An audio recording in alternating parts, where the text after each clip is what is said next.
Va tokia šiandien mašina RB9400CP. Reiškia, apie šitą mašiną yra video, kaip naudotis, kaip junginėti tos visus programas. Čia mašina su nukirpimu ir su tom dar dekoratyviniam raštom, tam tokiam, kurie imituoja rankinį dygsnį ir taip panašiai. Bet raidė P tai reiškia puleris. Ką reiškia puleris? Puleris va stovi. Va šitas mechanizmas su roliku didelis. Jo pružina, matot, va toks va prietaisas gale mašinas. Šitą mašiną skirta užuolaidų siūt. Kad siuva užuolaidas, tai tikrai mane supras, kad pasiūti labai ilgą gaminį, kad nebūtų tų raukšlių visokiausių. Čia didžiausia problema. Jie tempia tą medžiagą iš dviejų pusių. Tempia čia ir laiko čia, tempia ten, va šitaip įstumda tą medžiagą.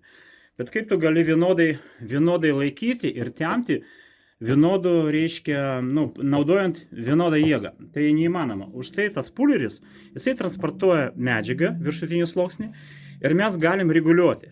Pavyzdžiui, va šičia ant ekranų yra mygtukas, plus prie to, kur mes turėjom tą mašiną, kur yra video, va, plus minus, jo, galim mažinti arba didinti pulerio stumimą. Va šičia, matot, puleris nupieštas 16 ir galim didinti arba mažinti.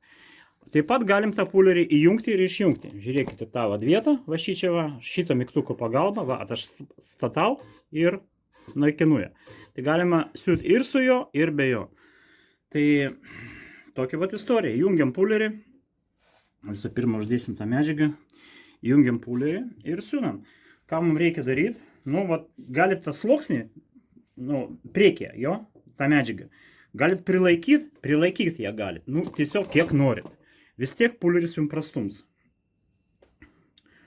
Padės tą kompensuoti šitą jėgą, kur jūs čia naudojat. Nu, va, ir siūnam viskas.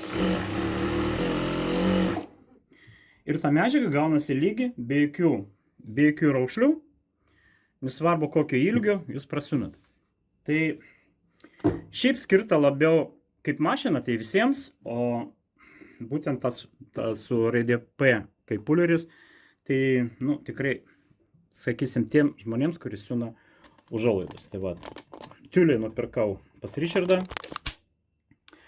Jisai paskambina uždėk akinius tų pratingesnis su akiniais ir išploviau rankos, va šiandien beveik švarios.